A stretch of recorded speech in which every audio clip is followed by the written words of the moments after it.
Hello, hello, hello. Welcome to Wellness Wednesday. How the hell are you? I hope you're well. I hope you've had a good week up until this point, and I hope that you're going to have a good rest of the week.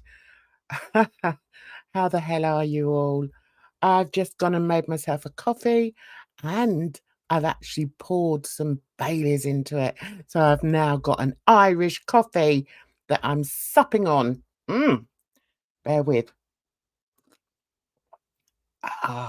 That's nice. Hi, Edna. Hi, sweetie. Hi, random fish. Hi. Yeah, it's just us. I like it that way.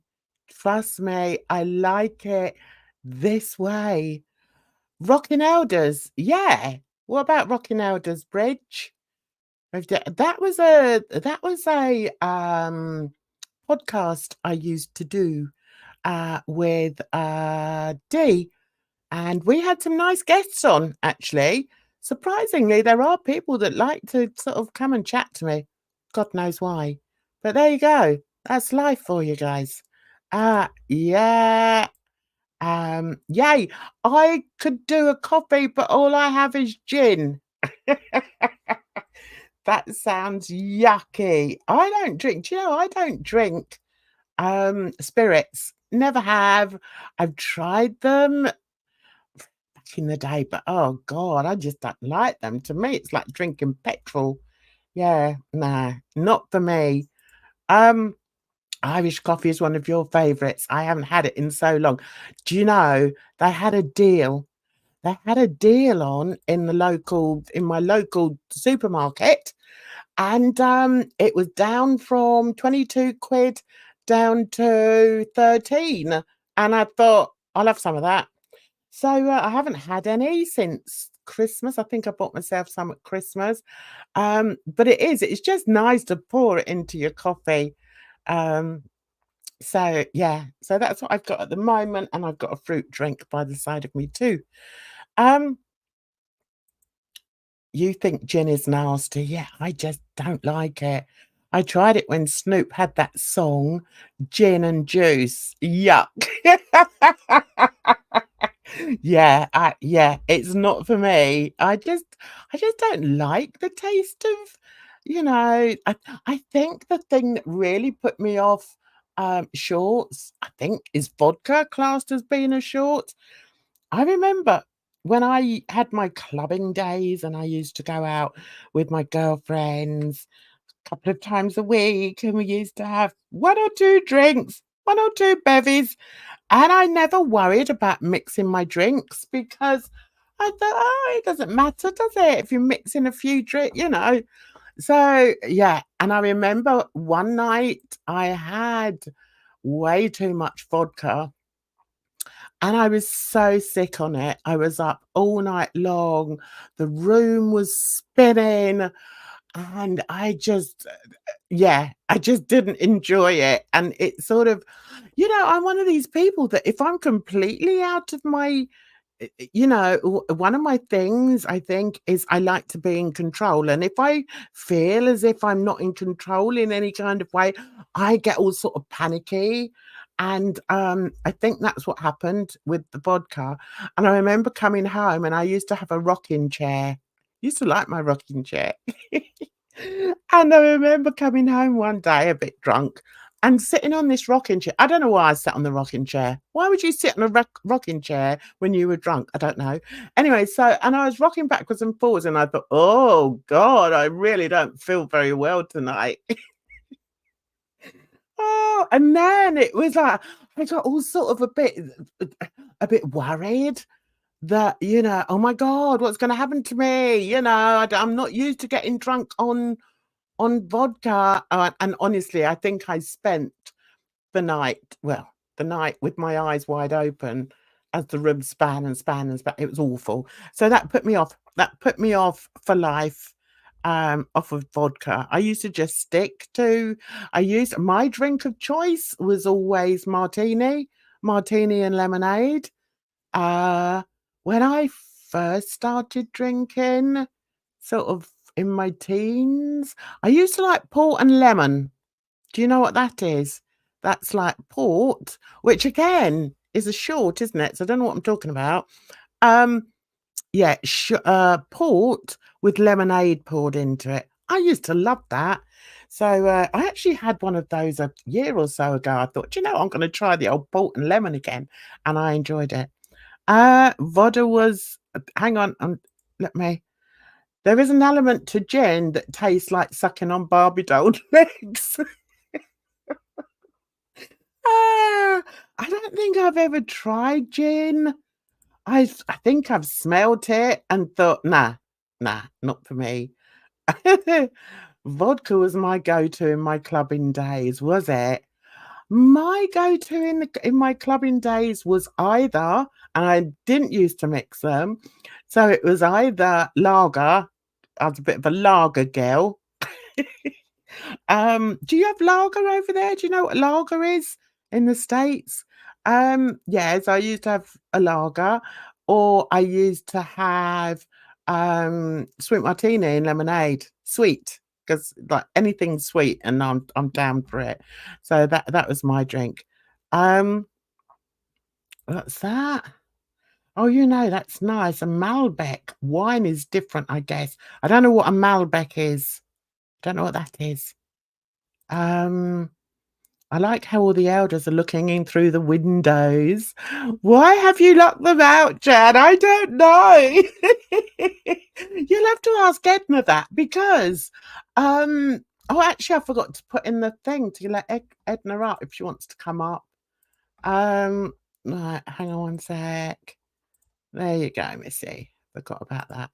Um, Yeah, I don't know. I did design this room, when Edna was watching, so I must have been doing a tutorial on it, and I just found these little figures. After I'd designed the room, I found these little figures and thought, "Oh, look, well, let's stick them outside." I don't know. It's not elder abuse, honestly. I wasn't going for elder abuse. Promise. You'll try it next time. Oh, I tell you another drink that I had years ago. Oh, what was it called? It was called a snowball. Does anyone know what that is? I think another name for it is eggnog. I quite liked that as well. Anything that's sweet. I like, even in alcohol. And we got Edna in the house. Where are you? Why can't I see you? Where you gone? There you are. How you doing, girlie? You all right? Hello. Yes, I'm doing great. It's been a wonderful day, Jan. How are you? Yeah, I'm good. I've um I've been out and about. I've been out with my boy. I had the most delicious haddock tonight. I had haddock and chips and Is that fish? he had yeah, haddock is fish. Oh, okay. I'm So allergic to fish, so I'm not very familiar. Sounds good. And chips are fries, right? We have yeah. to translate into American, Jan. Sorry, I'm not used to doing that. Oh, I see what Bridget's saying. Oh my God, Bridge. I really am that stupid. I've got Welcome to Rocking Elders up. Why? We're not even on Rocking Elders, are we? Where are we? There we Oh, are. For goodness when were sake. you rocking? When were you rocking? When were you a rocking elder? Um, what was it? About a year ago? I started a podcast with Dee. Because she so wanted to do a YouTube channel, but for certain reasons, she was frightened to do so. And I said to her, but don't be put off. Don't let anyone put you up. I need to put the light on because I can't find my keyboard. I said, don't let anybody put you off from doing something that you really want to do. So she did start um a YouTube channel. But I said to her, well, look, I'm thinking of doing, a podcast. Why don't we do something like as two old folks, as we are, and Yeah. chatting, about anything. So Mhm. yeah, that's what we did, and we really enjoyed it. And I got Yeah. some, I don't know who. let me see. Who did I get on there? I got some nice guests on there. Let's have a Oh. look. See. We should turn Wellness Wednesday into a podcast or like a thing. I was talking to Fish, and I think I don't know. We were just, and she has ideas, and I have ideas, but Okay. they're not I'm up for they're not the same ideas. ideas. Yeah. Well, the thing is, I'm kind of up for anything, but I just want it to be interesting. Yeah.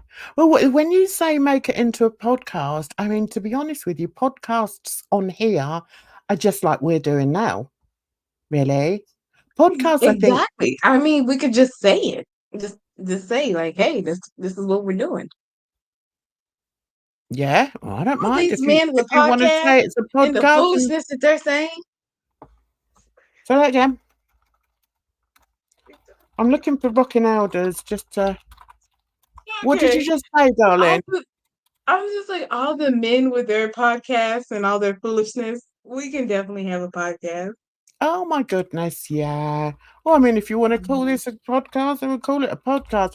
I mean, all it does, it just means that you don't have like a video. I mean, if we turn this into a podcast, then it'll probably mean that I can't sort of show videos or anything. That's the only thing.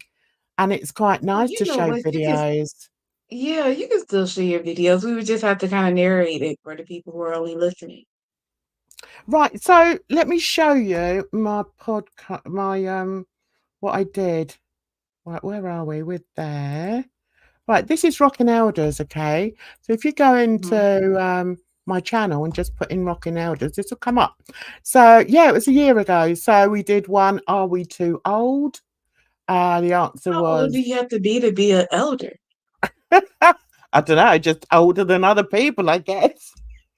I know because I might only be 36, but I feel pretty. I'm like elder as a millennial.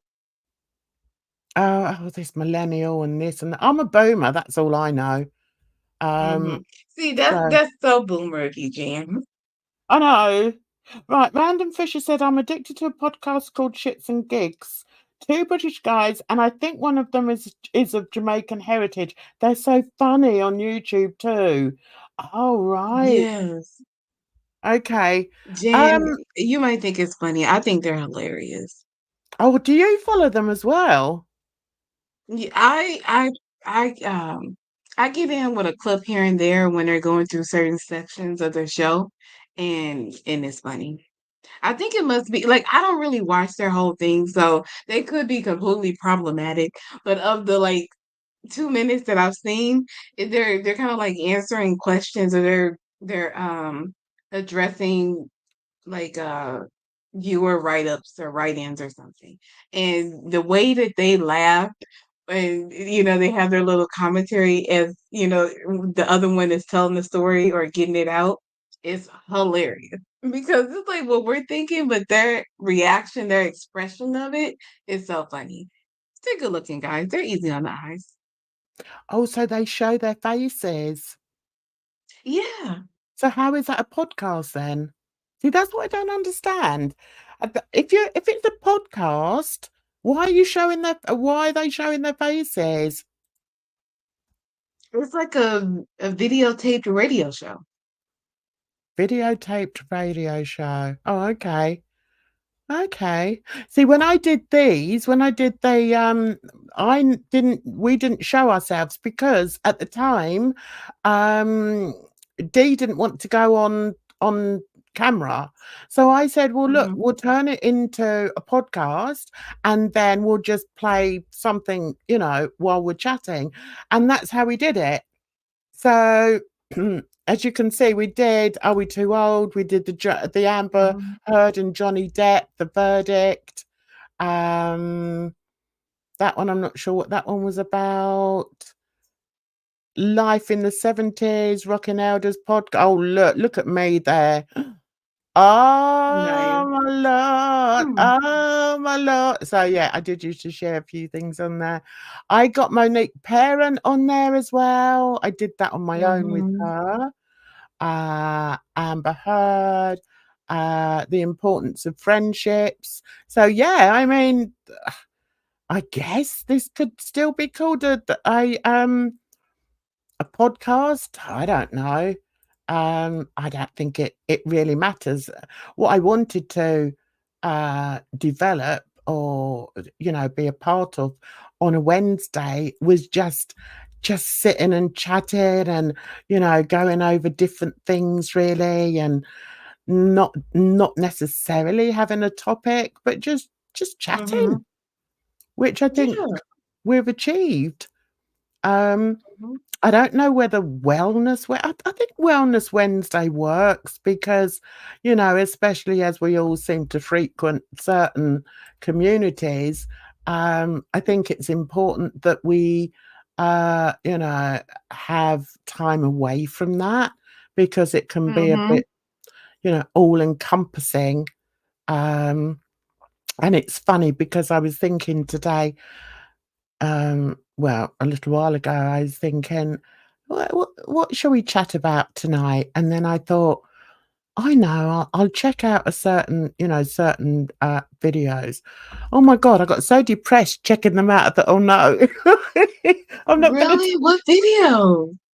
I was looking at because of what was said, because of the narratives that people are running around Well, about there's several, and I only love. know maybe 2 out of the 3.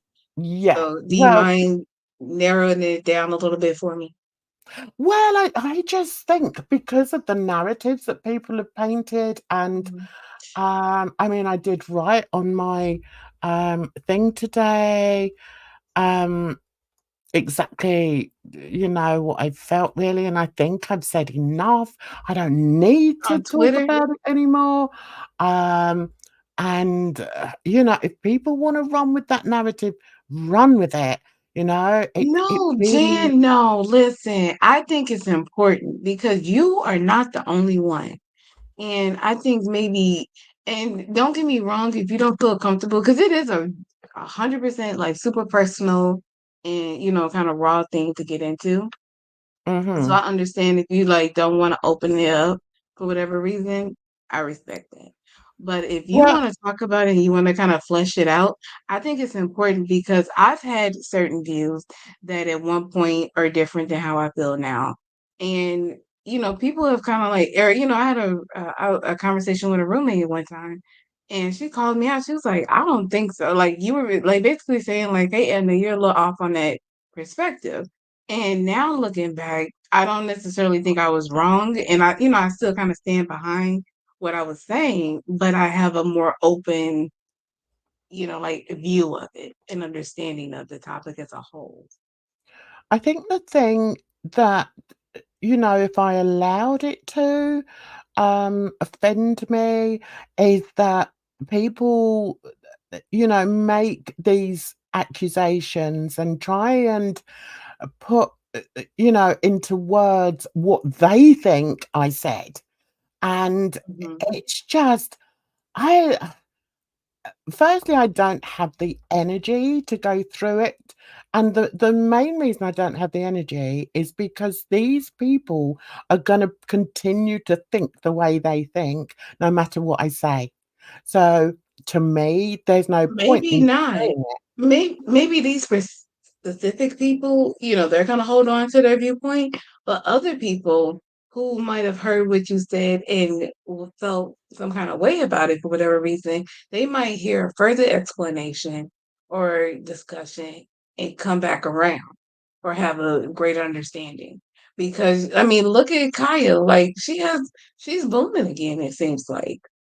So Mhm. people have an understanding, like a lot, many women have gone through situations of SA or inappropriate Yeah. whatever, and we've had different experiences with how we had to deal with it or how other people treated us with it and different things. So there's a very like varying degrees because mind you, we don't know exactly what Kaya's story is, but for her to have the outlook that she has on it with the 16 or however old she is, I'm thinking 16 because of Foodie, but the woman that was being trafficked, for her to have that viewpoint, she's had some experiences and she's been treated a certain kind of way. So I think it's important not to like completely victimize someone who's already been a victim. I agree. And I also think, as I did bring it up in that conversation, Bridge, if you want to come up, darling, you're welcome to come up. You can be pissed today if you want to, or if you want to save it until Friday and be pissed on Friday. It's up to you, darling. You're always welcome up here anyway. Um, I think I I know fish is lost. We're speaking vaguely because it's a sensitive topic, but I hope you understand enough or ask a question if you need clarity. yeah, yeah. This is what I put on YouTube on my comment section today or in my community tab. Um, because you know, as you know, I like Katie. Mhm. Now what I put was I may not agree with some of the things she says, her political views and some of her thought processes, but I will always listen to what she says and acknowledge another strong woman. My words are often misconstrued and thrown into the air to fall onto the ground like confetti, to be grabbed by grubby hands with ill intent and vitriolic purpose. To be strong is to hold true to your beliefs and not to be afraid to share them, no matter how others choose to perceive them. We have our voices and should never be silenced in this world of bigotry, hate, manipulation, and abuse. See you all later on Wellness Wednesday. Um, that's exactly how I feel. And I'm not about to try and explain that to people that, one, don't know me, two, have already come to their own decisions about who I am and what I stand for, and three, people that mean nothing to me. I'm not going to, write out of a community post of apology or anything like that. I don't play those games. I don't play them, and if that makes me Mhm. a bitch or a witch or whatever, then so be it. Alright, come on Friday, darling, and I'll give you, the opportunity. We can go over it again. Um, yeah, it's all do you know what, Random Fish? It's all about people and their perception. Um, Well, I and can tell you this. Oh, sorry. Go no, ahead. go on, darling, go on. What are you gonna say? I, so I remember I was long story short, was I was in the car riding along with this woman.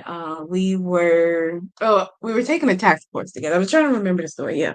So we were carpooling together as we were taking this tax course, and so we were getting to know each other. We spent about 20 minutes in the car. Going both ways. A couple of times a week, you get to know somebody. And so I'm liking her. I appreciate her for the ride. We're friendly. It's good stuff. And she mentions and she's older, so it's like I look up to her. And she mentioned how this young girl had accused somebody of um like doing something inappropriately, and how she was just so upset of her because of how the accusation affected the guy. Yeah, And I was like, "Are you kidding me?" Like, who and it was just the way that it came out, where I was just I remember being hurt that she had that viewpoint, and how she didn't seem to have any empathy for the young lady in the situation. And I think the guy could have been maybe her son or some young man that she was close to. Like, obviously close enough or closer than to the woman in the situation or the young girl, but it's like I get it, but at the same time, I've also, like, seen stories or, like, just YouTube videos where, there's older women who are critical, and you find out that they've gone through abuse, and that's how they were treated. It was just you just put up with it, or like I don't even understand. Like I don't know, but whatever the case, the situation was, they weren't given therapy or treatment. It wasn't. They were blamed for what they did in the situation, X, Y, and Z, and honestly, like, that's kinda how I was taught too, so, as much as I feel like, "Oh, I 100%," like well, no, I do 100%, like, there's no excuse for abuse and X, Y, and Z, like, I believe that, don't get me wrong.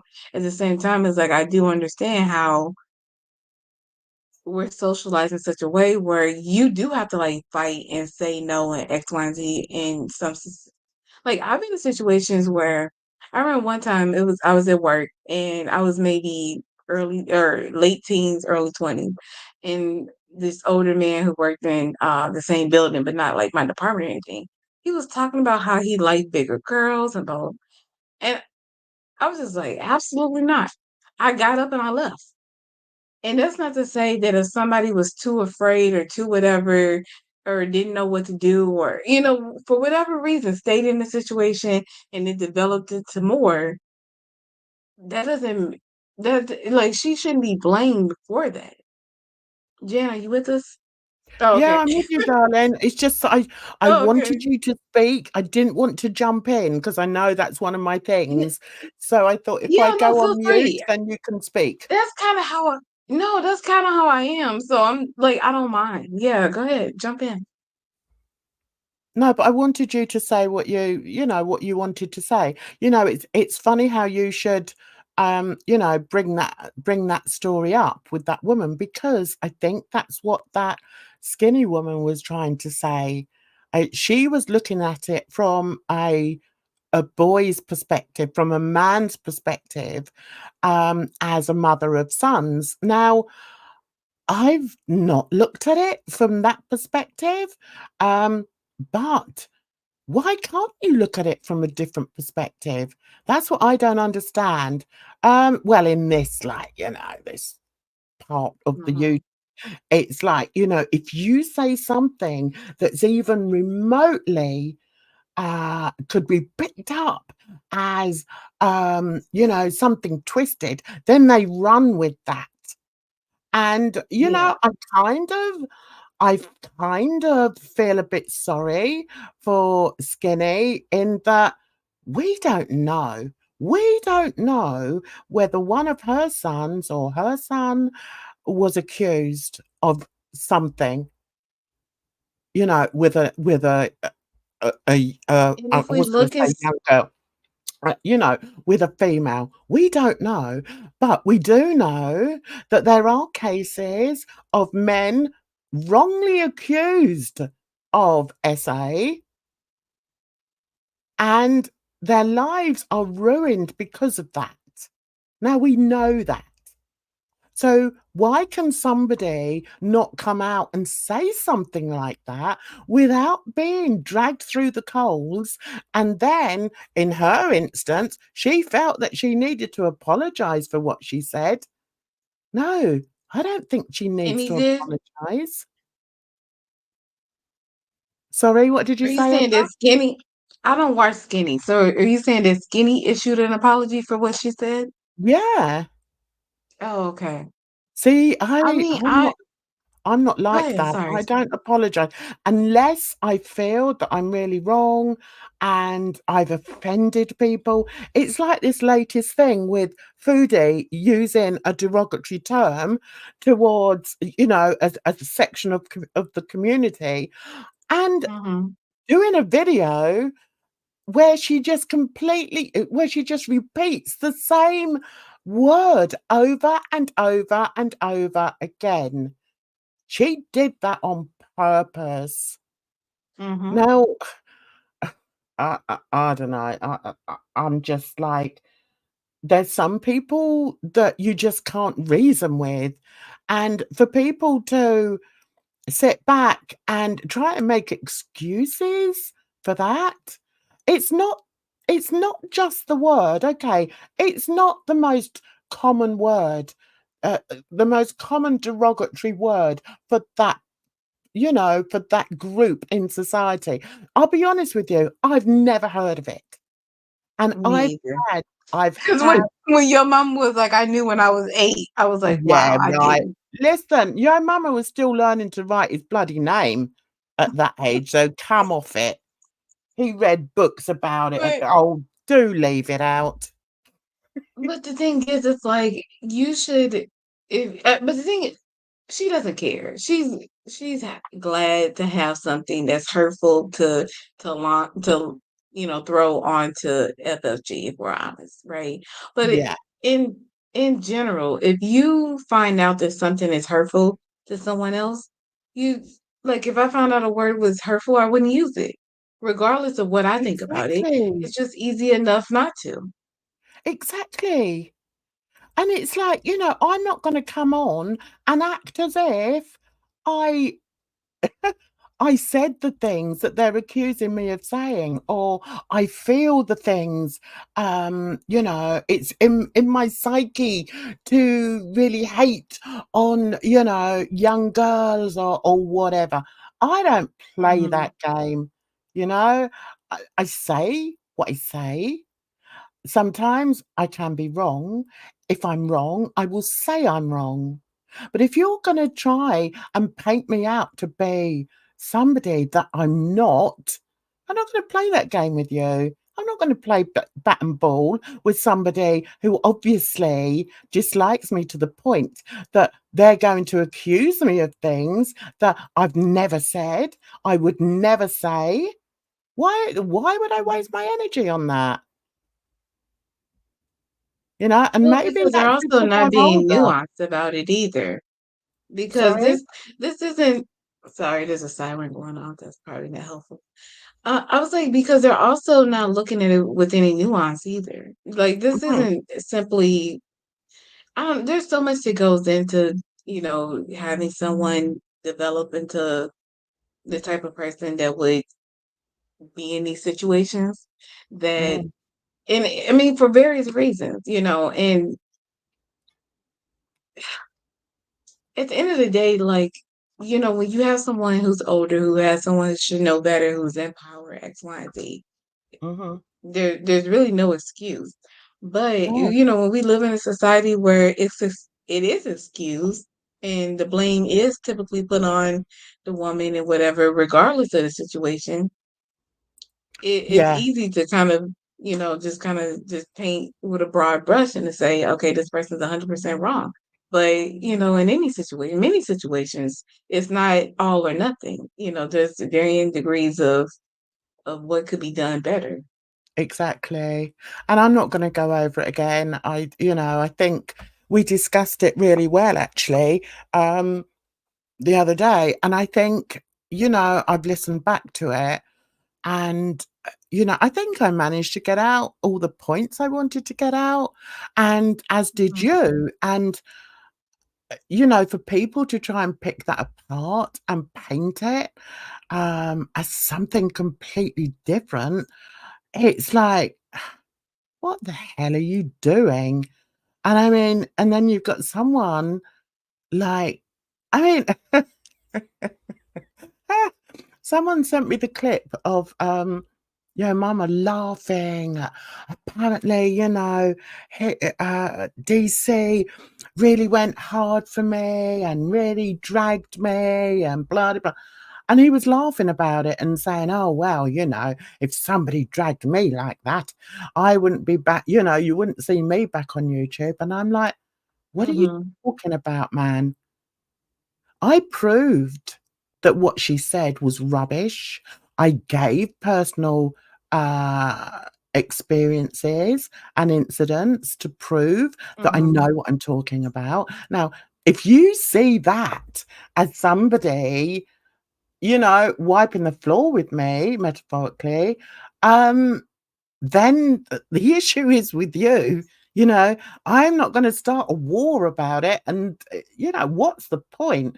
If you continue to pick up these sticks, the the wrong end, then the issue's with you.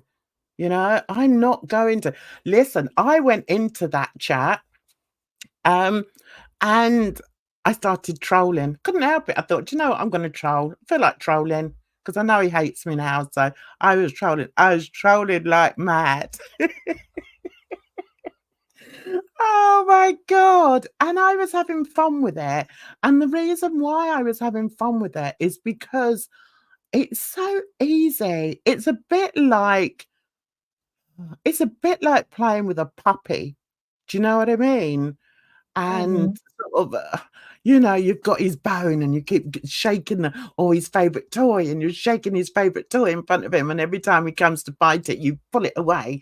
That's what it's like when you try and have a conversation with someone like your mama, because he's so dense. He really has no clue. And I don't know how he's got to the age of 40 and still be so dogmatic in his ignorance on so many things, you know? I can't relate to that because all the men that I know in their 40s have, are successful, and, they have successful families, and they don't act like him. So, yeah, I'm not gonna have like a tit for tat with somebody of yo mama's ilk. If Man, he wants to you make me I feel like you gonna have to oh god. I I don't okay. He's go but on, Jay, he say has what a you wanna successful say. family. He's married, he has his kids. You can't throw out, men with that have successful families as if like you're alluding that he doesn't. That's not fair. Okay, alright, I'll Let's take not come that. for his family. Okay, no, I wasn't coming for his family. I wasn't coming for his But I feel family. like it could be taken that way, and I Okay. don't know, it seems like because what we know of, your mama's, wife and kids, they're lovely people and a beautiful family, so, Mhm. I don't want that to even be misunderstood. Yeah, no, and I take that back then. If you think that that's what I said, then I take that back. That wasn't what I meant to say. I think what I was trying to say was that because of the way he's acted, take his family away. I'm not talking about his family. I'm not interested in his family. From what I've seen of him online, and the things that he's shared online, he seems to be a proud dad, and I like that. That's Yeah, yeah, I have no problem. I have no problem. I'm not talking on his family, and okay? a proud girl dad too, like, Yeah, even for the critique of him calling women, fat bees and X, Y, and Z, he does seem to have, like, a true respect for women. but then having said that, okay. Huh, having said that, he does use very derogatory terms towards women, and I don't like that. And once again, I will go back to the men in my life and in my family who would never speak on women like that. So and what I was, when I first started saying about him, I wasn't talking about him with his family. I'm just saying Mhm. that, uh, in my experience and in my life, the 40-year-old men that I know in my family and, just of other people's families and everything, just wouldn't act like that and seem to be a lot more educated. Um I get the feeling because of, like, the conversations that myself and Bridge tried to have with your mama, um, he seems very lacking in, how can I put it? Doesn't seem the brightest spark, put it that way. And he's very dogmatic in his thinking, and he's very blinkered in his thinking. That's just my opinion. But, Mhm. no, I'm not talking on his family, no. Even though he has spoken on mine, I'm not gonna do it. And he's spoken on other people's. No, I'm not gonna do it. I was just generalising really, I think. Yeah, Mhm. that's it. That's it, Bridge. He's got no emotional intelligence, and he's got no Okay. emotional, what's the word? Control, I think I would say. If he's Well, angry, I think he's he's human. I think what it is he comes through as a king, right? And as if he's above certain um things. sorry, that always makes me And laugh. listen, I'm trying to be serious. You know, I always laugh when I say it. Okay, I'm gonna mute myself. Go on. Go, I'm muted. Yeah. Oh, okay, hold on. Whew, okay. He comes through and like he presents himself as X, Y, and Z, but nobody's perfect. We're all human. So of course he's gonna fall, as like when he got upset with Shannon and kind of slipped a little bit, that's all I'm saying. Like it happens. But I do think that for the like he does make a good point, like when he's calling out these reactors and how they go for what is it, ad hominem attacks with Foodie. And the hypocrisy of calling her vile and just saying that she's such a terrible person when they're like basically matching her level and calling her out in the way that they react. Mhm. See, I think maybe that was his goal to begin with, but I think he's definitely sort of gone outside the lines there a bit now, to the point where, and I stand by it, he's turned into a hate channel. Um, A food and FFG hate channel. oh god, yeah, don't you think so? Hmm.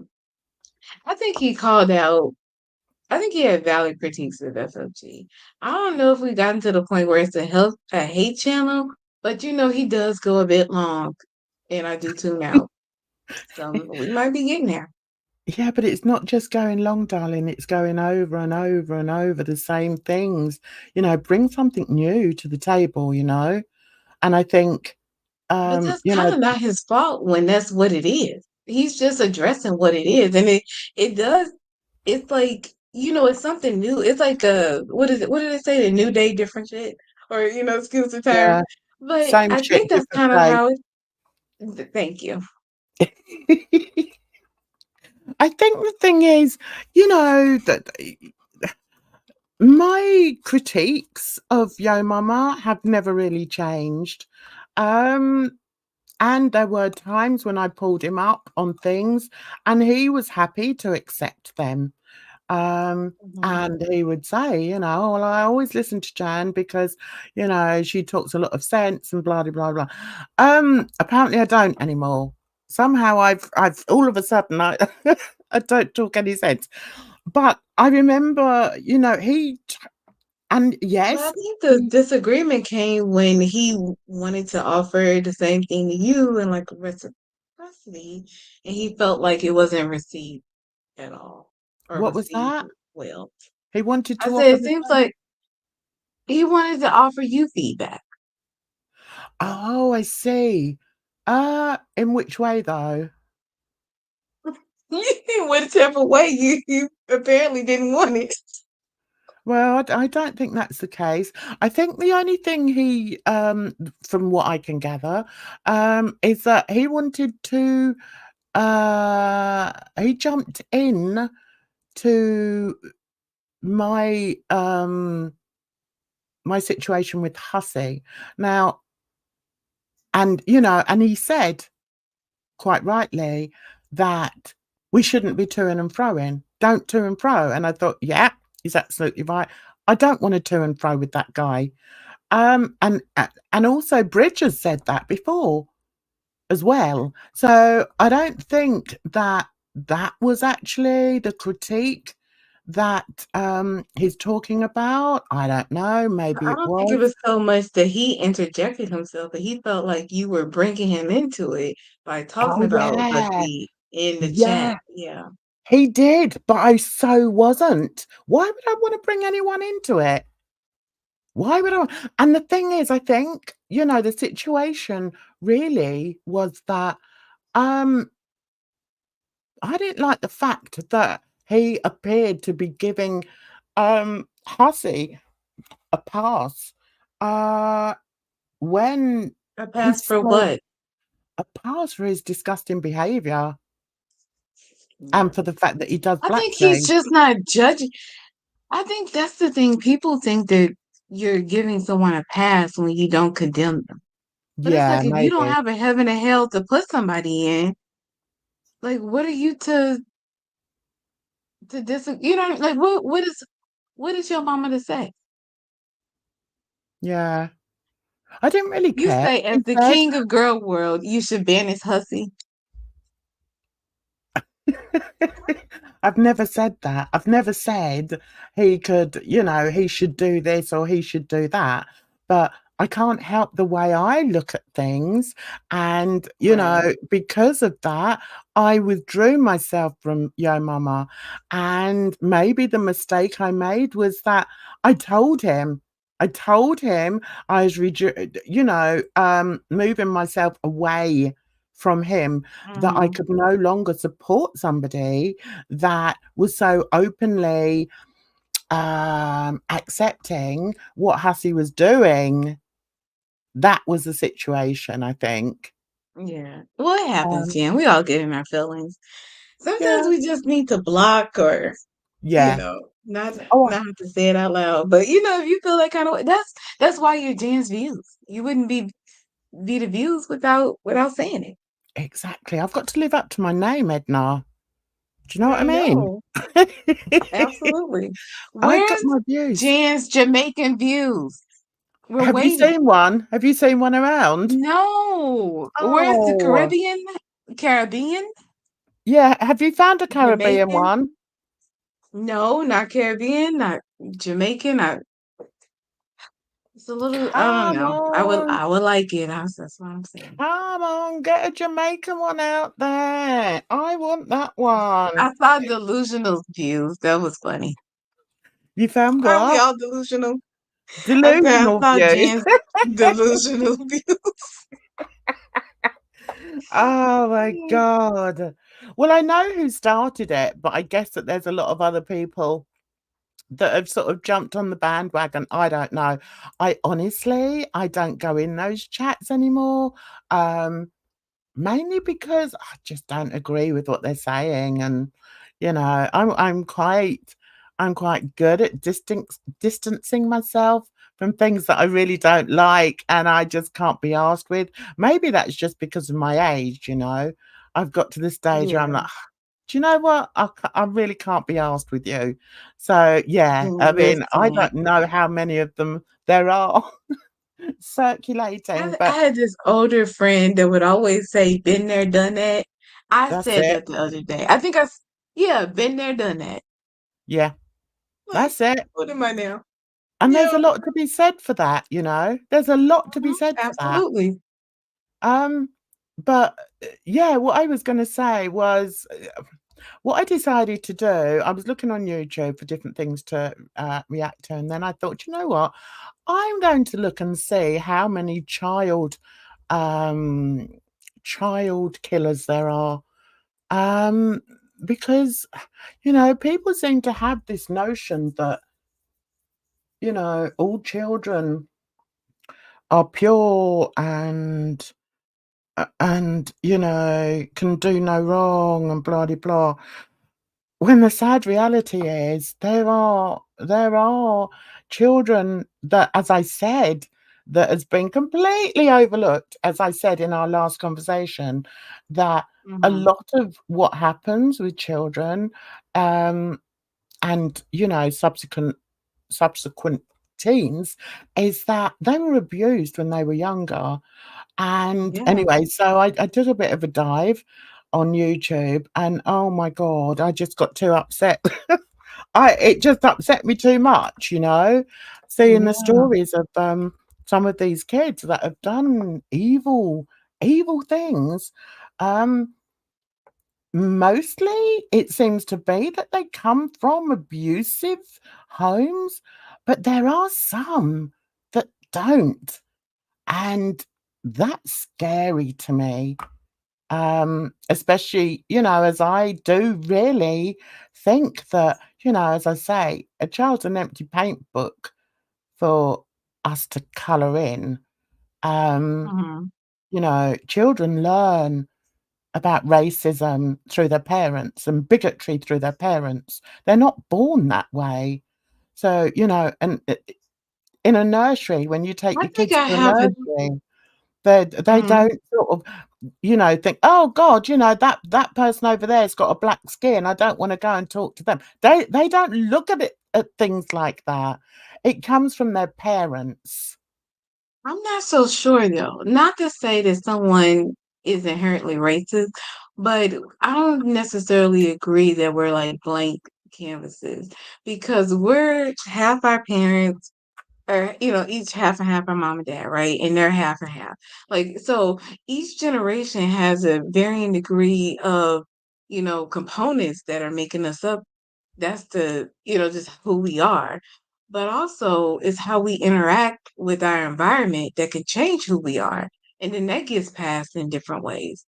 So yes, you're not gonna like or no, I don't think someone's gonna come out and be a serial killer, but they could be definitely more prone to it if they have certain interactions in their life or certain what I mean? If they are exposed to um Yeah, certain and things, certain and the factors. thing is, I think because people have that idea, I think now I've lost the thread. Yeah, when people have that idea, they think that if a child doesn't have a family, like I didn't, then they're gonna grow Mhm. up and do, like, horrible things, you know? And that's why I always sort of argue quite vehemently about that because it still See, I depends on the wouldn't think child. The that. child has to at the end of the day, the child has to know what's right or wrong. Right, but it's not a family that makes you like it's not having a mom dad whatever like whatever you think X Y and Z makes you a good person. I don't necessarily think that's what it is. It's just making sure that like your needs that those things meet are Yeah, still met without those items. So even if you don't have like a traditional family, you had the like your care members or you had the state or whomever that you had in your life to like help support you and whatever throughout that hopefully your needs were still met to a satisfactory level. You see what I'm saying? well, it depends. I don't think they do I don't Mm. think they I mean, looking back now, I don't think I don't think my emotional, needs were met. I don't think that, I mean, sometimes when I look back on my childhood, I think I mean, I can't remember being 5 or 6. Well, I can a little bit, but there were never I never had any hugs or anything. Um, so yeah, you sort Right, of but grow that's up not I mean, it's not a thing. I don't think it's a thing because you don't realise that you need that. Do you know what I mean? You don't realise that you actually do yeah, need to have the but you love also hear of people. somebody. Yeah, but I heard stories of people in different cultures, they grow up with their family and they also don't have, they're not a family of huggers or, or Yeah, they don't say I love you.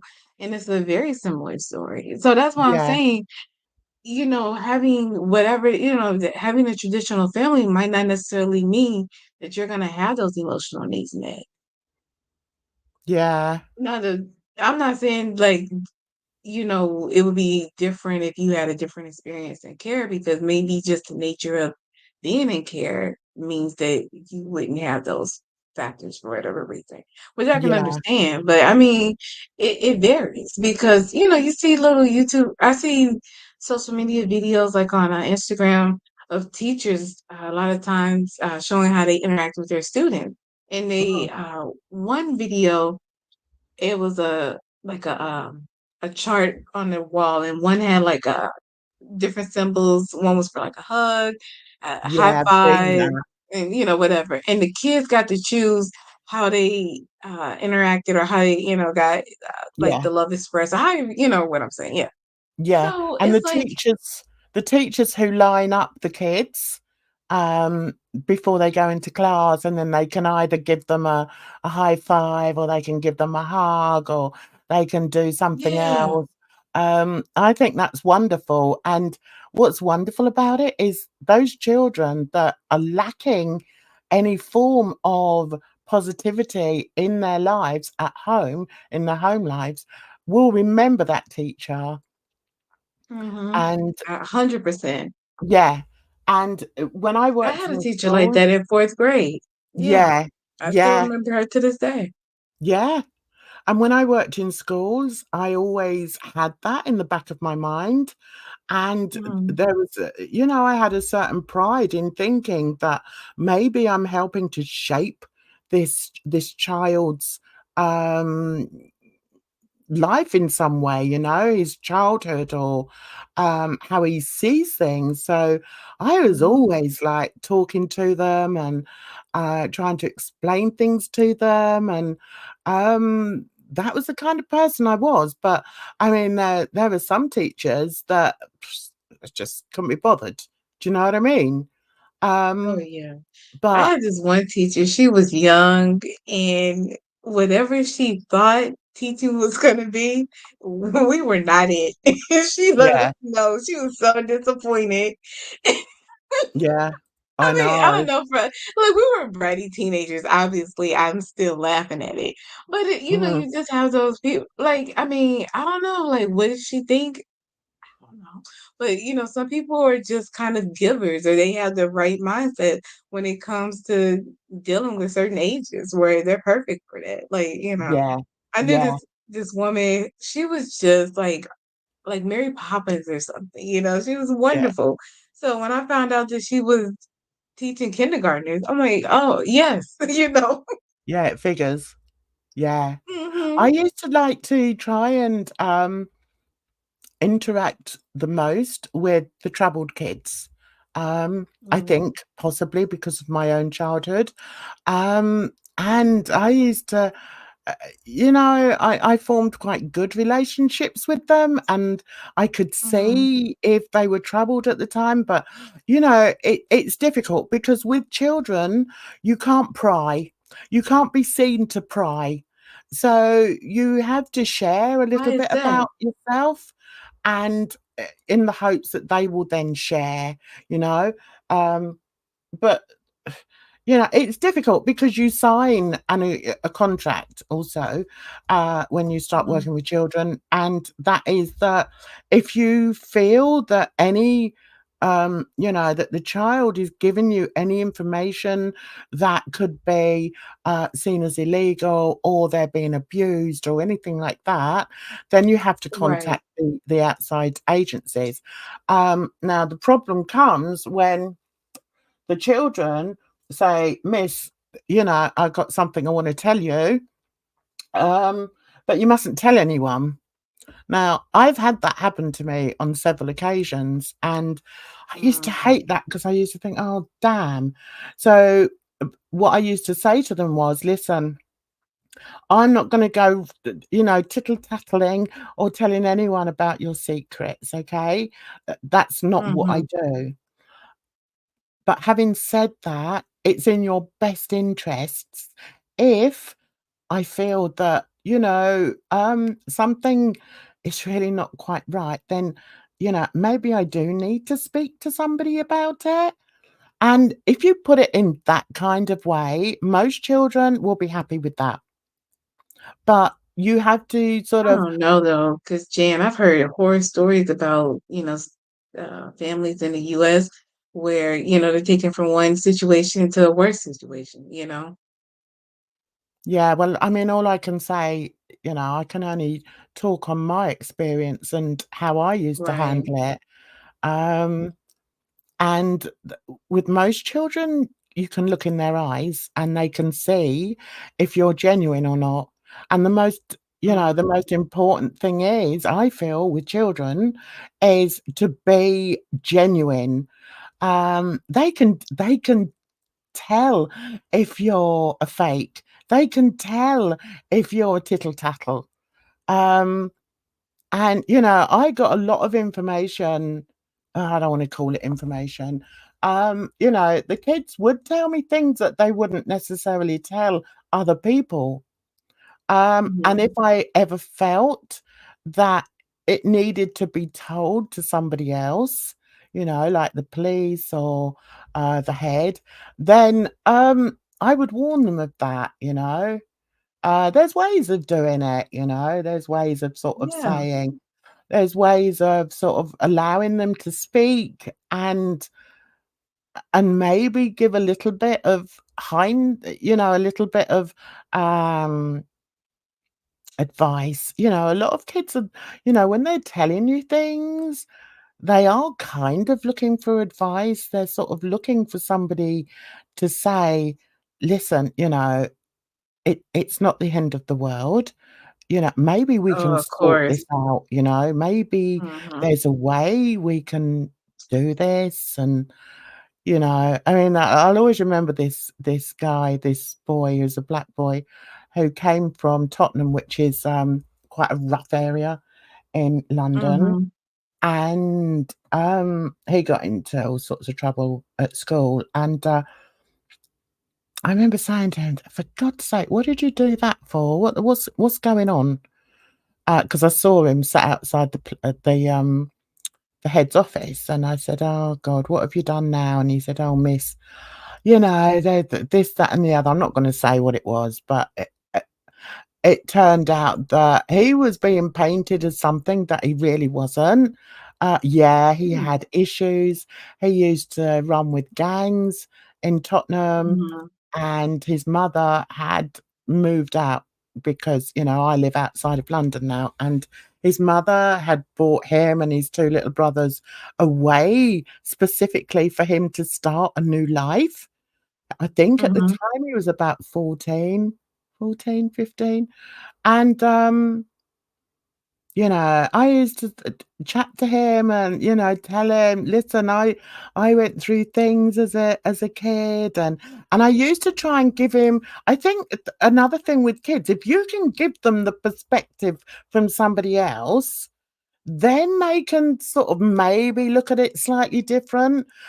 And I remember saying to him, "You must remember, you know, your mum took you out of that area for a reason, didn't she?" And he was like, "Yeah, I guess." It was a bit, I was sort of running with the gang in there, and I was like, um, "So maybe, it's gonna be hard for you to shake a few things, but don't live up to other people's expectations of you, okay?" Mhm. So, there's just ways that you can sort of, That's the thing, if you take the time to speak to a child, to give them yeah. that understanding. Yeah. Yeah. Hi, Hi, Valley. Barley. You do not have much experience with children, but dogs also can do this. But I am now not comparing a child to a dog. No, I know. I know. Yeah, you're absolutely right. Dogs and cats, and lots of animals actually can detect if, somebody's fake. They can they can sense it.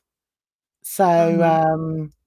yeah, it's intriguing, and, it's a shame. I mean, I'm really not bothered about what people are putting out there, um, about You're me. not, Jan. I'm a I little know. bothered on your behalf, if I'm being honest. No, I'm not, and I tell you why, because I know who I am, and, Mhm. I know I could talk until I'm blue in the face, to them, and,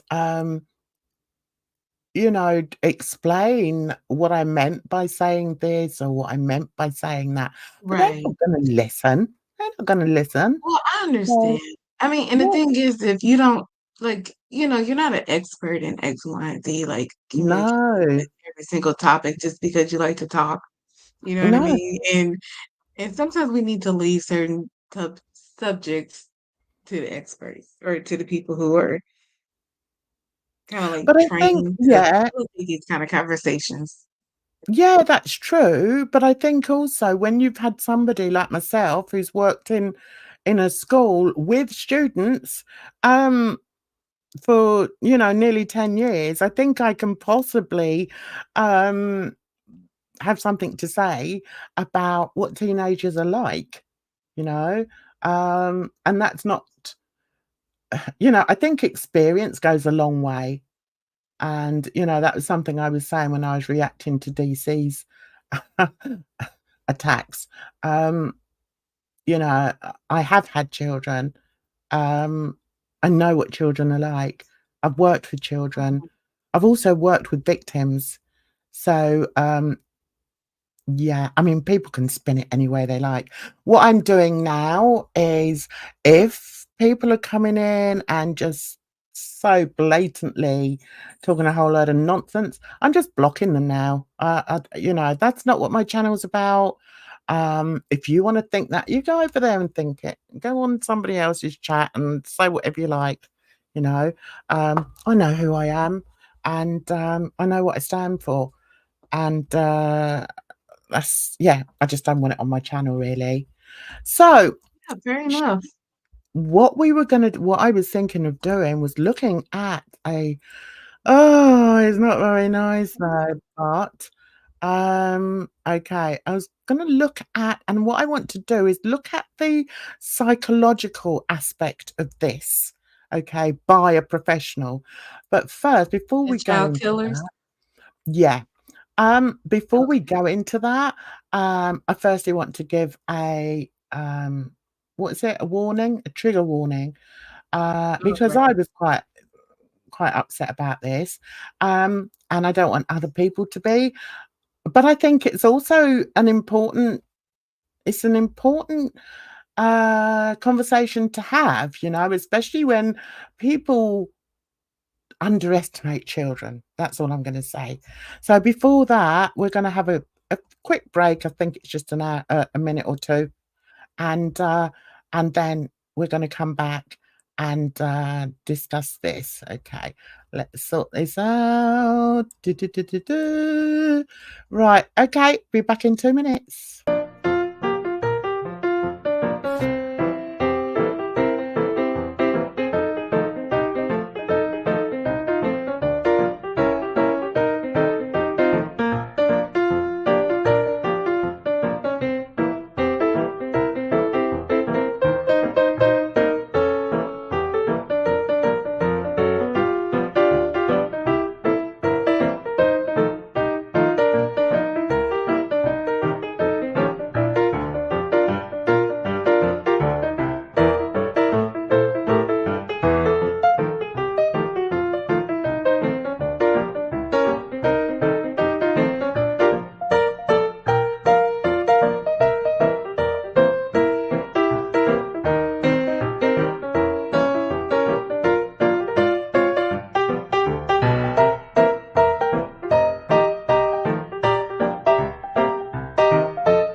And we're back in the room. We're back in the room.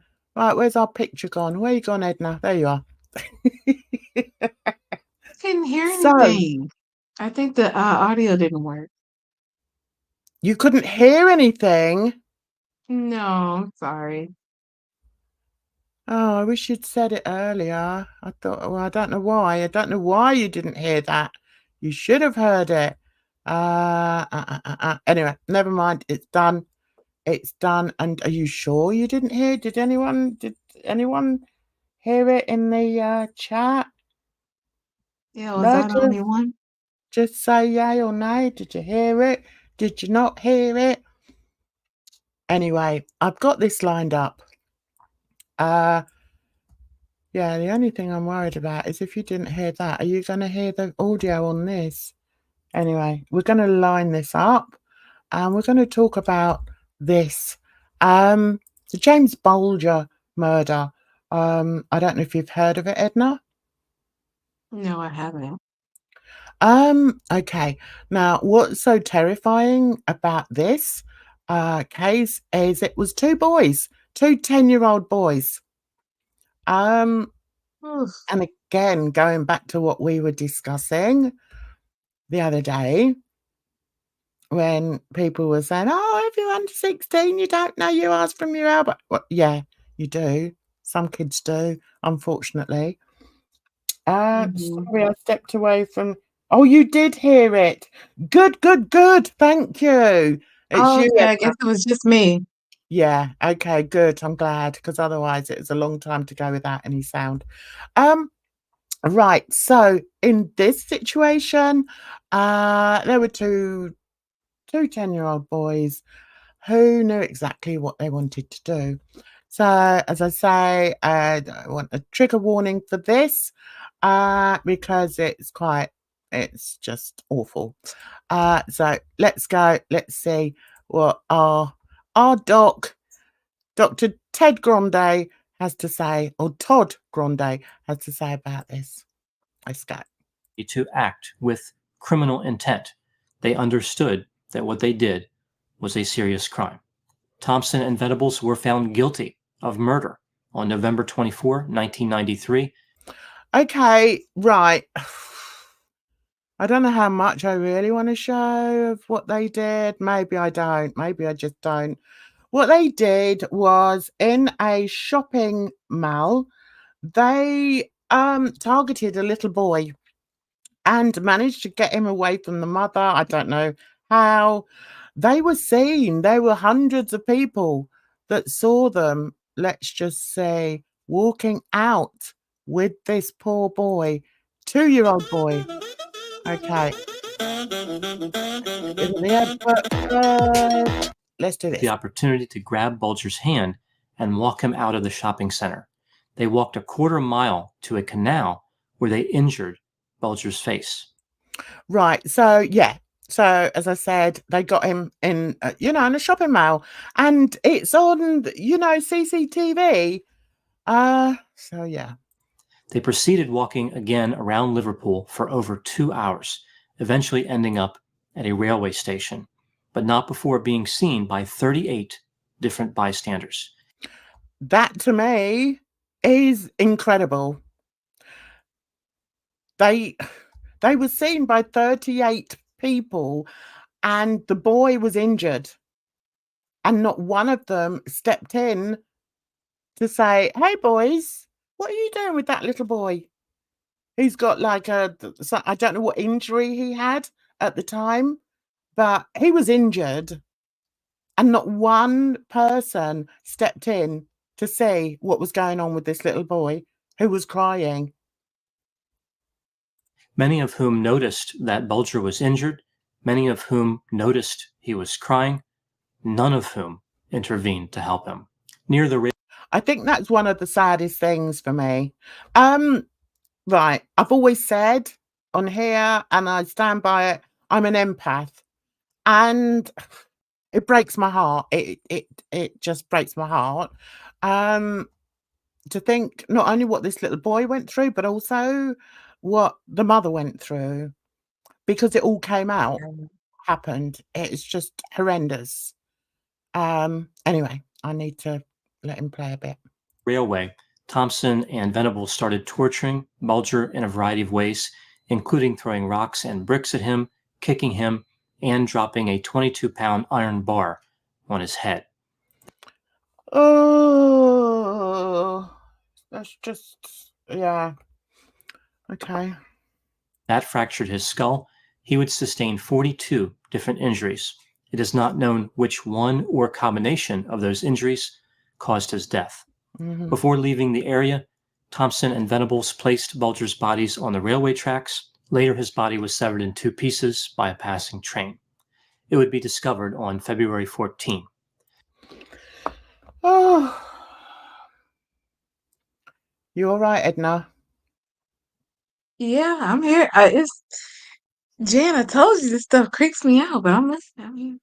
It's just, What it's what just, it's traumatizing. It's traumatic. Like I couldn't imagine what state these boys were in to do something like this. I can't remember. Let me see what year it was. I And to don't be the know. people to see this, listen, I Oh, remember one time I was like, 1993. This happened in yeah, 1993. And it was, I mean, it was all over the news over here. It was just mm, awful, awful. I don't And see how you then, could walk past them and not say something. Like, because I mean, no. on one hand, I can because you never know what especially you just never know, and there's crazy stories. But because I won't even go to a story that just popped in my mind because it's too much. But Mhm. so when you talk about children that create or that commit horrendous crimes and just unthinkable acts, like I hear you. I don't know, It's just, yeah, but it just it just kind of stuns me. So yeah. it's, yeah. I think this is probably the worst child murder, I think. Um, and the fact that it was done in broad daylight and, so many people saw him walking around. There was, like, CCTV of them walking this poor little 2-year-old around for 2 hours. Can you imagine a 2-year-old having to walk for 2 hours? It's insane. It's like it Yeah. blows my mind. It's just horrific.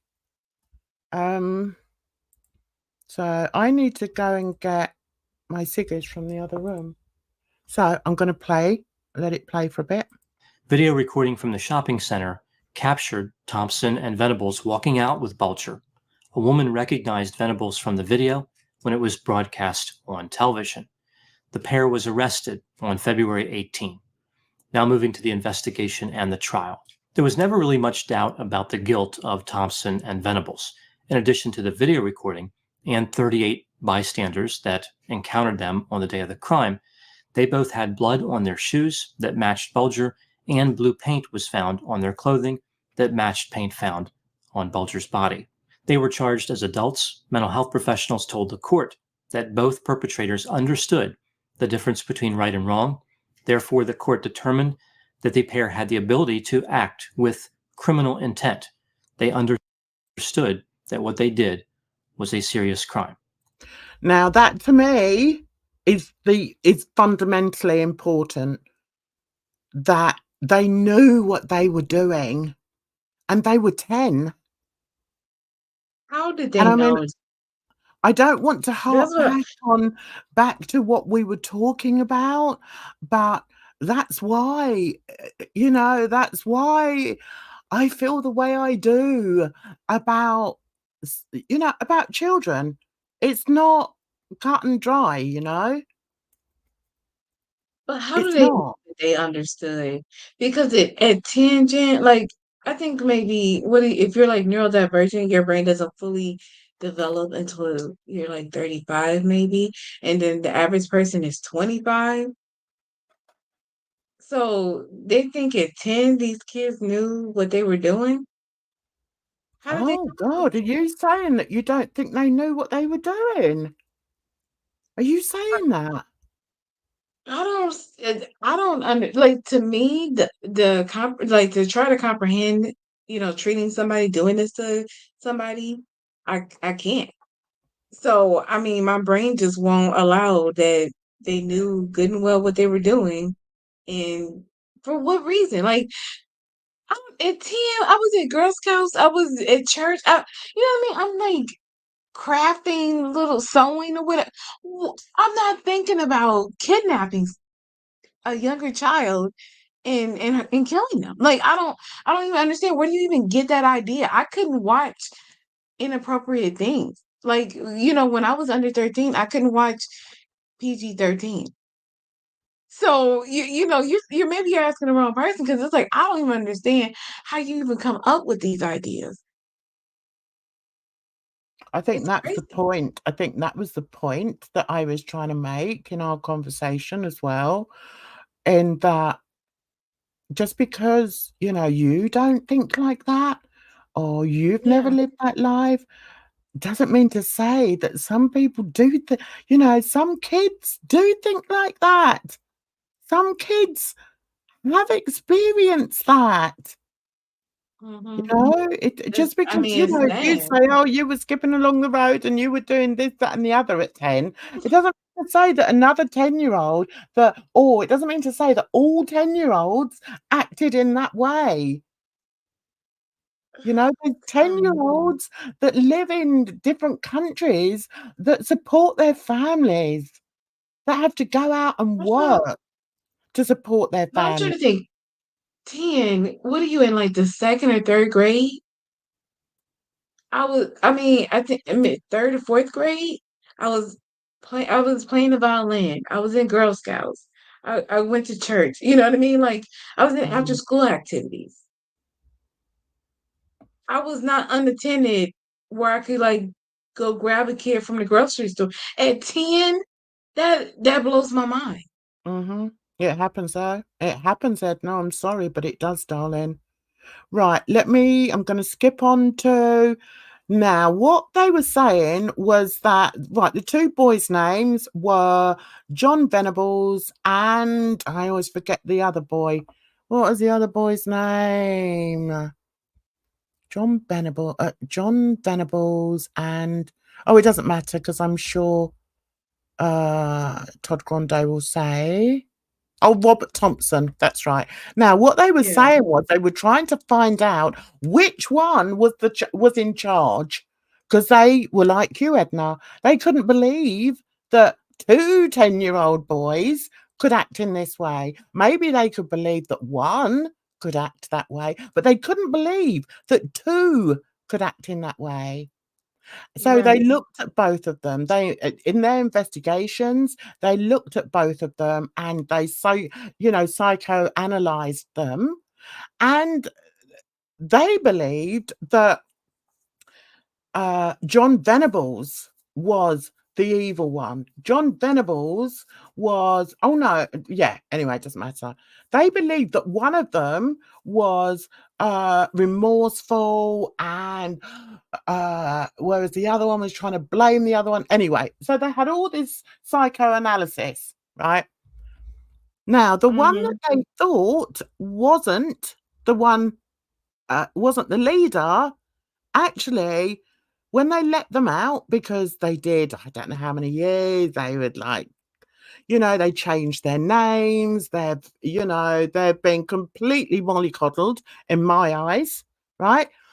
They let these boys out, Hmm. and one of them continued to commit crimes. I'll play this They bit. were.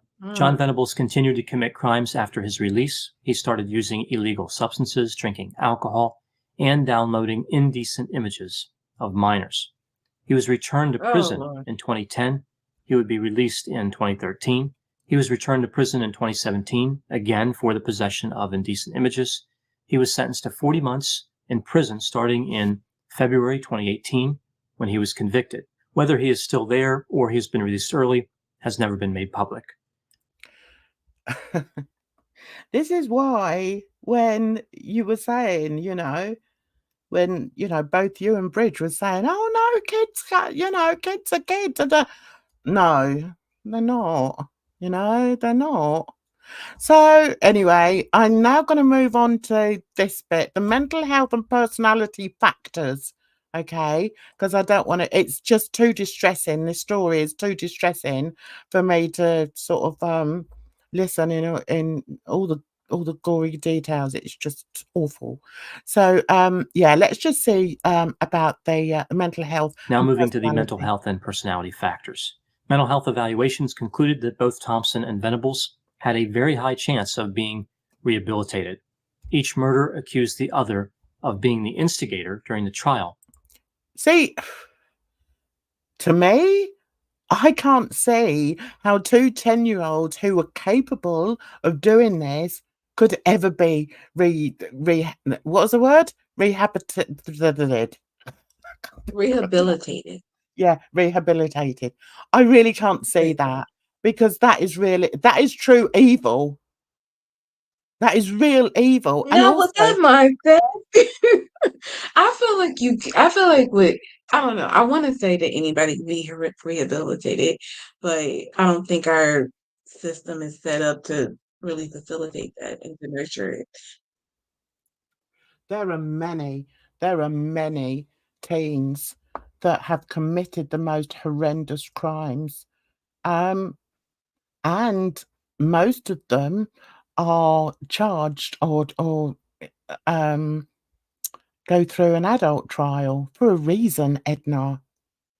Right. Because Right. But are they if getting the a resources child they knows, need to not reoffend? I don't think they are. sorry, what did you say? I said, but are these people that go on to reoffend getting the resources they need? Because I don't think they are. Oh, right. So in this high profile case, right, which it was massive. Both these boys had everything at their disposal. They each had, regular psychological tests.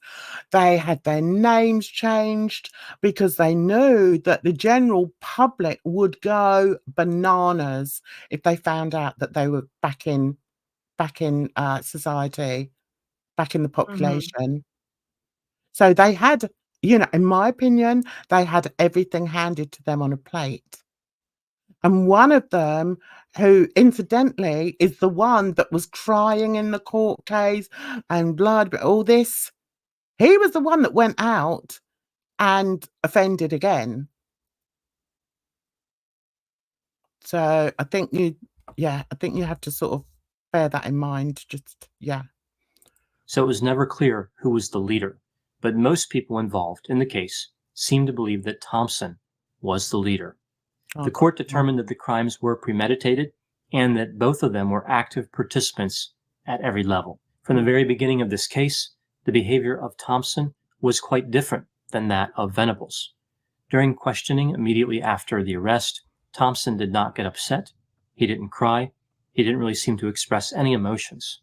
Venables, however, collapsed immediately after his arrest and cried for days.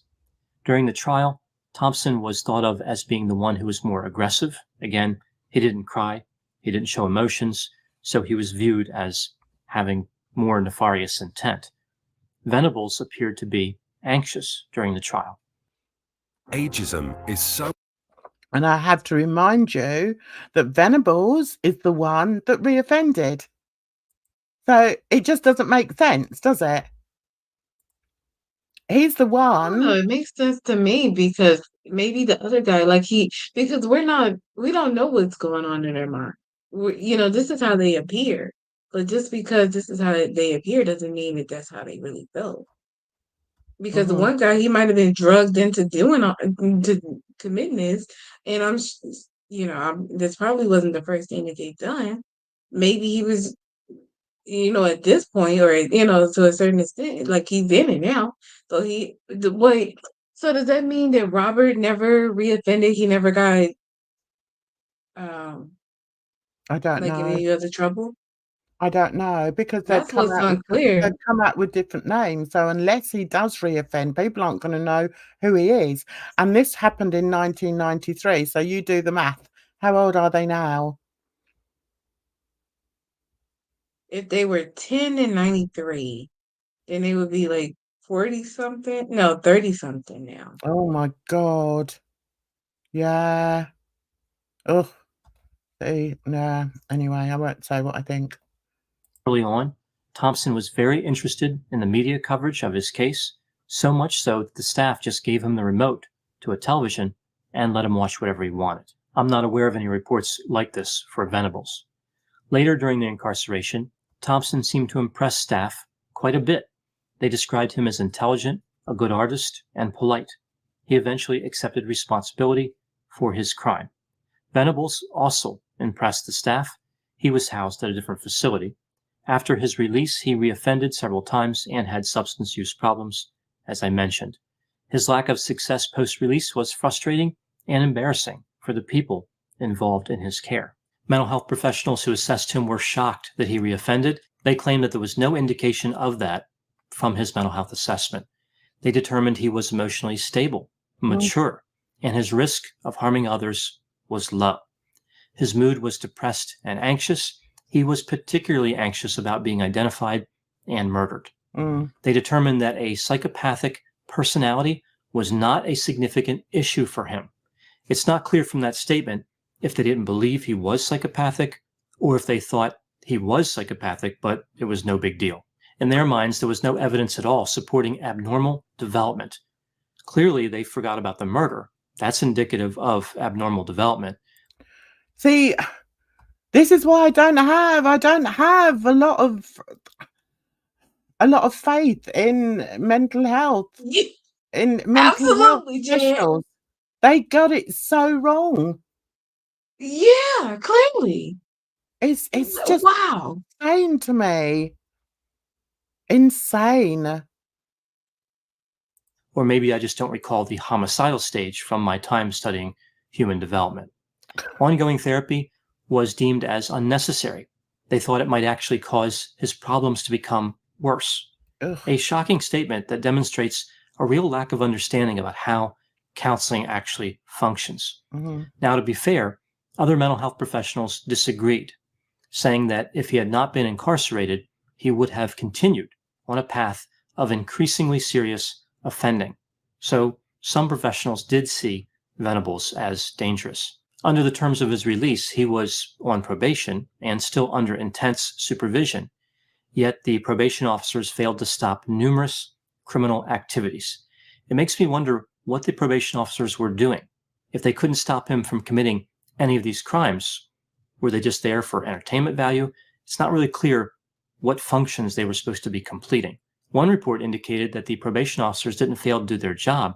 There was no way to stop Venables from downloading illegal content. So they thought this was not preventable. Apparently, they had never heard of the idea of turning something off. I guess we're supposed to believe that when they drive somewhere in a motor vehicle, they just stand there wondering what to do with the running engine.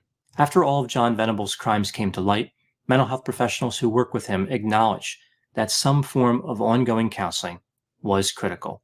So in the end, it appears they did think that counseling was valuable, but not until he was able to get away with these other crimes. So, okay. What I want to do now, there was another case that I was going to go over, which is just awful. I don't know whether I can stomach that now. So why don't we just have a look and see if we can find out about their parent, shall we? And see what sort of home life they had, because I think that might be quite interesting. So let's put in parents of, what was it, Robert Thompson. Oh, there we go. Yes. And John Venables. Okay. All right, let's just see. Let's see if this has anything to do with these boys, horrendous crimes. Okay, did bad parenting really turn these boys into killers? Right, so that's in The Guardian. All right, Thompson and Venables grew up in circumstances which had both striking similarities and profound differences. Okay, let's click on that. Right, okay. Right, James Bulger killers are once again being branded monsters. Audrey Gillen, who has reported the story from the start, examines the case against their mothers. All right. In the days after the arrest of John Venables and Robert Thompson for the murder of James Bulger, their mothers were attacked and vilified in the streets. In the weeks and months and years that followed, they have been attacked and vilified by the press. What do you think about that, Edna? I think it's interesting where it says too many, these two women, the boys' fathers seem to somehow have been All right. absolved of blame. Because what about the Yeah. fathers? Oh, okay. To many, these two women, the boys' fathers, what? These two women, the boys' fathers, seem somehow to have been absolved of the blame. Oh, interesting. So they just attacked the mothers. Were ultimately Mhm. responsible for the death of the 2-year-old abducted by their sons in the shopping centre in Bootle. The suspicion was that it must have been their lack of care, love, or firm parental control that led to James Bulger's torture and death on the railway line. Faced with the near inconceivability of the crime itself and two suspects below the age at which the law judges young people as morally capable, the media and the public needed surrogate criminals to blame. Oh, I see.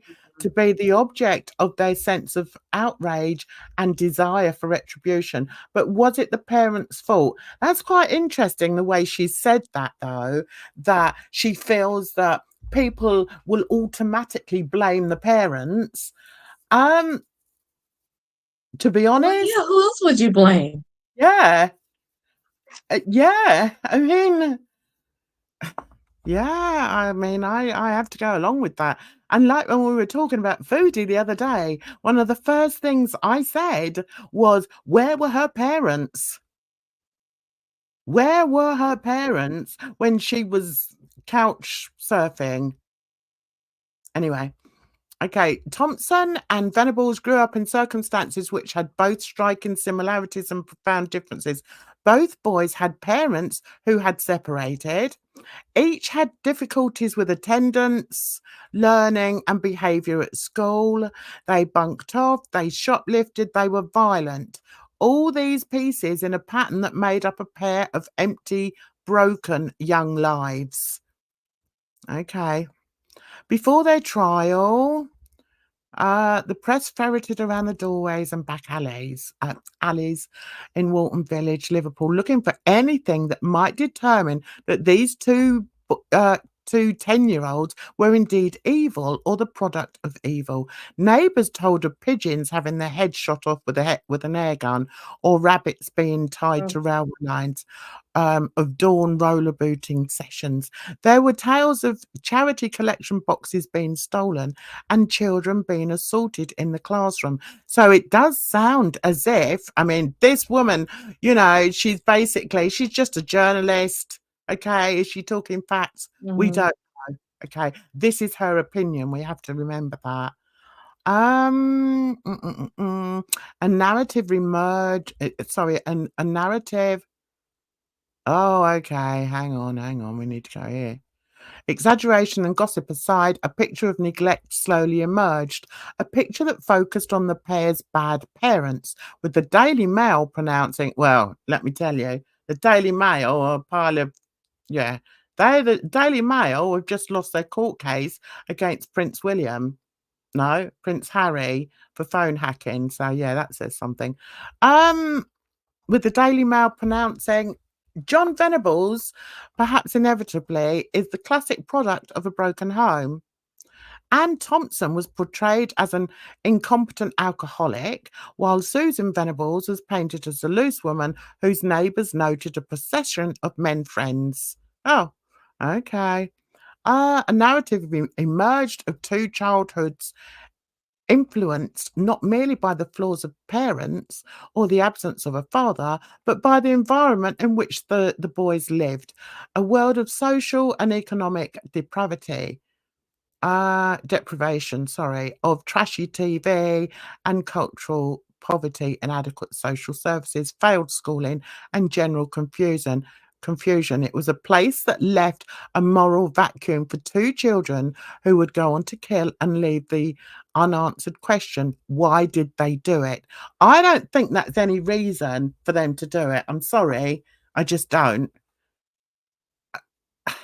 I mean, otherwise, we'd I just don't know. I mean, we have plenty. I don't know, like so many people create terrible, or go on to commit these crimes, right? So why not? but you can't say that to everybody that lives in these areas. You can't. Why were these two so vile, so evil? It had to come from the family, unless you believe that, they could have been born evil. I think I think it might be a component. I don't think that, you know, that regardless of their circumstance, they would have ended up, hurting this boy. I don't think so. But I do think that if you start off with certain, with a predisposition to certain factors, and then you're not getting given the resources that you need to not only, beat those factors, but to just kind of live a normal life, then yeah, I can see you. I mean, I couldn't.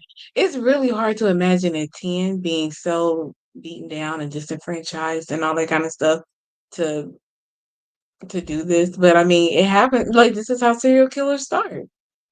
Yeah, I know.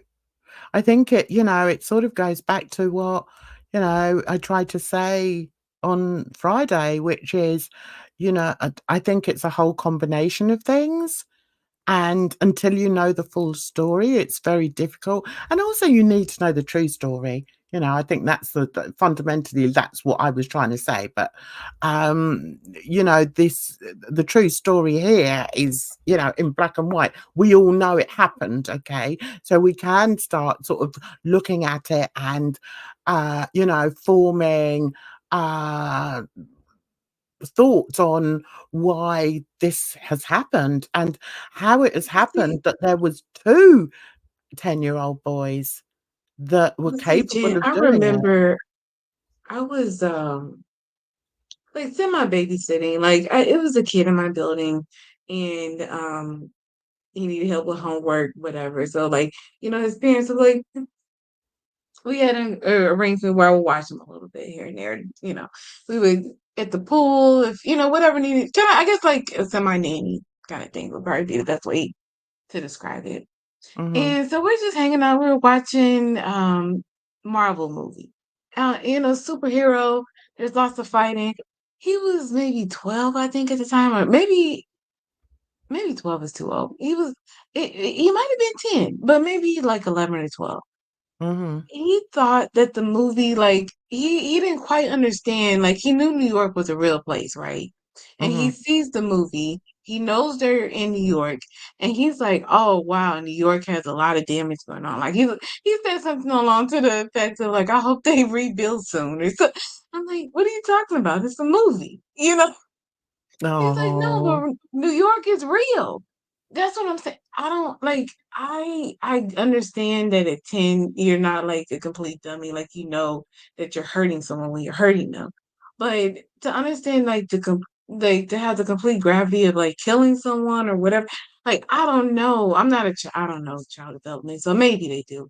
But it's just kind of it's hard to believe that they would do this like, with the full with enough knowledge to be tried as an adult. That that's weird.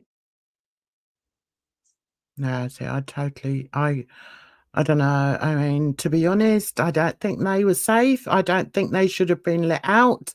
I think they just should have been they should still be locked up.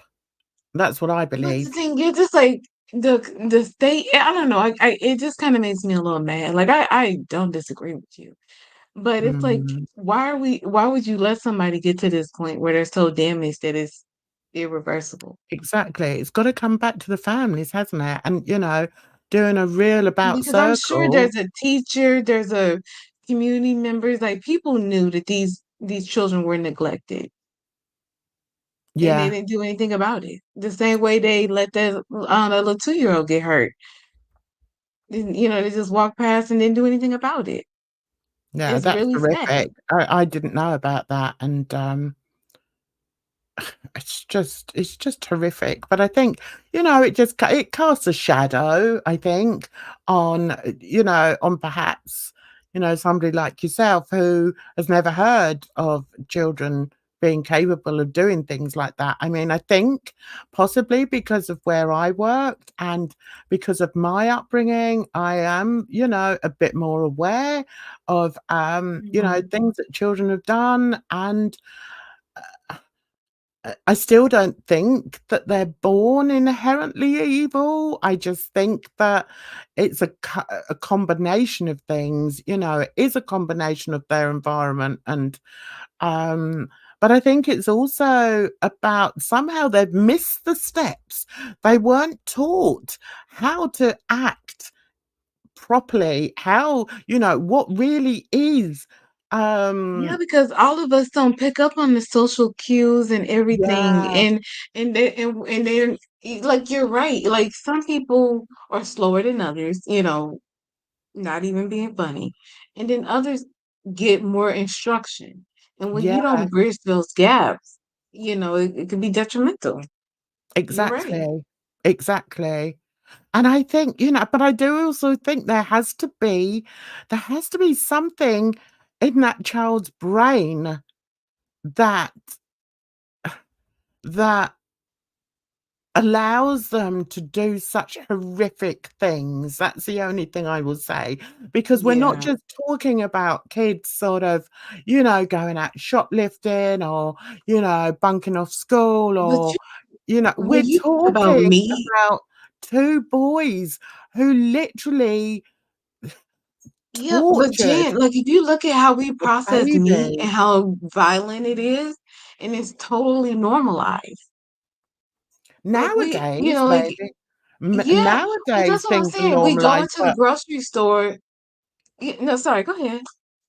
I think, with the onset and, the saturation of, social media, I think there has to be a lot to be said about, the impact that certain things may have on young minds. I do believe that.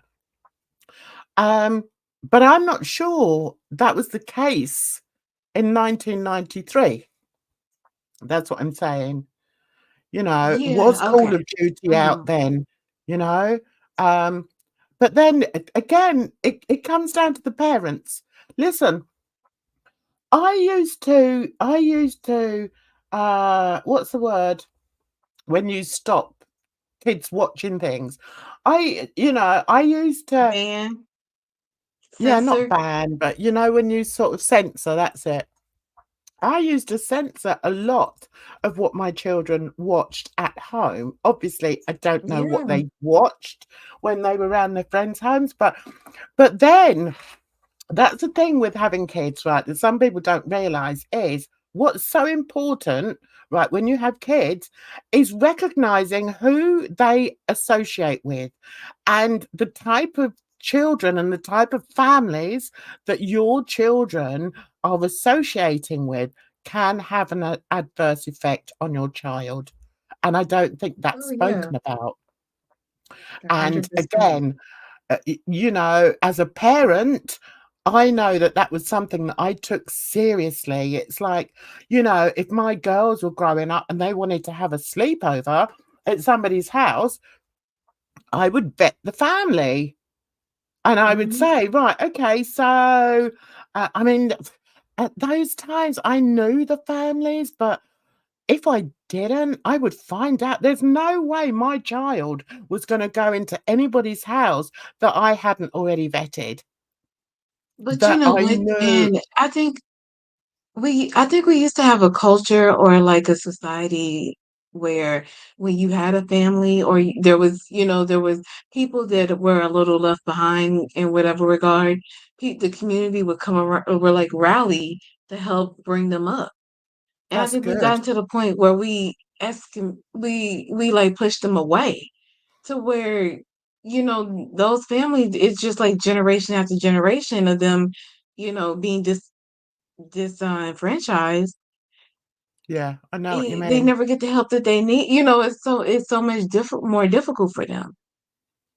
But I Because I think I remember when I was young, like Christmas time, if you didn't, like, sorry, go ahead, because I'm going off on a tangent. No, that's all right. Go on. Go on. You're my Well, no, I was co-host. just You're gonna. allowed. Well, I was, just long story short, there was programs, there was, just using Christmas as an example of you would, you can throw your name and your children's who and your wishes into the hat to get a holiday meal or to get presence or whatever, so that everybody in the community felt somewhat equal, or like they had the same experiences, so nobody was othered or left out. Yeah. See, I think, over in, where I think about, I think a lot has to do with where you bring your children up. And I guess when I look at it, I've been quite fortunate in that I've lived in nice areas, put it that way. And Hmm. so I've never sort of lived like in America, you call it what, the projects or something. I've never lived in that sort of area, so I don't understand. Oh, Oh, I people might can't say sort of. the hood. Yeah, okay. I never lived um like that, and I think because of that, I think because of where I brought my children up, every parent was the same. Do you know what I mean? Every parent looks out for Right. their child. So if one of my daughters said, "Oh, mum, I want to go and stay at Maria's house. Can I sort of stay overnight?" As I said, I would vet them. I would, if I didn't know beforehand, I would find out firstly, are there any other children there? How old are the other children? What does the mother But it do? sounds like you had a good idea that, most people could be trusted. Uh, no, I just made sure. I just made sure that, my child didn't go into a potentially dangerous situation.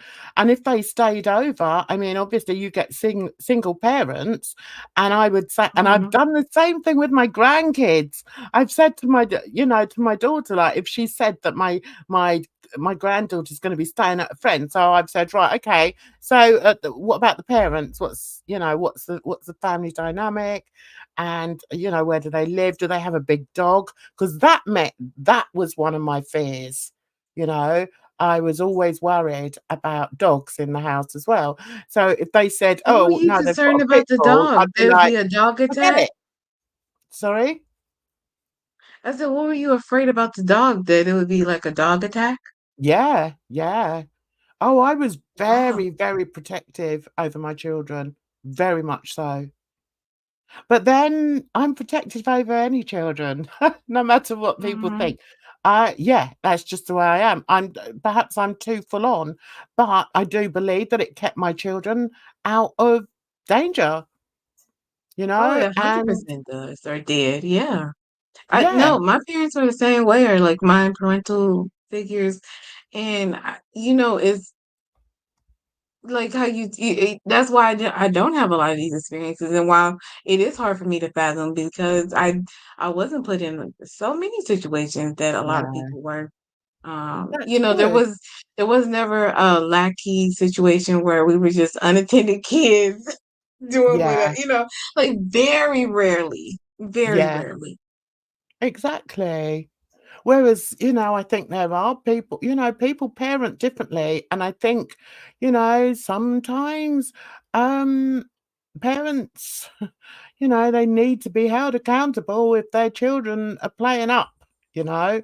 And I have never had the police come to my door for any of my kids, either the boys or the girls, I couldn't because even you imagine. have to bring them up in a certain way, where Mhm. they respect other people, and they know how to behave, and just, it's just part of parenting, you know?